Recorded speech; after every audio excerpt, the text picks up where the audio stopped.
বিসমিল্লাহির রহমানির রহিম। আফালা ইয়ানজুরুনা ইলাল ইবলি কাইফা খুলিকাত ওয়া ইলাস সামাই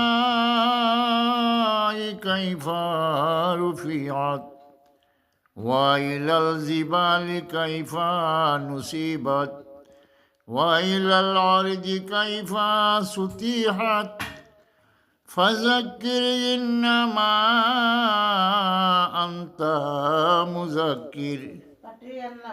উট কি দেখো না কেমন করে সৃষ্টি করা হয়েছে, আসমানকে উঁচু করে রাখা হয়েছে, পাহাড়কে দেখো না শক্ত মজবুত করে রাখা হয়েছে, জমিনকে দেখো না বিছিয়ে রাখা হয়েছে।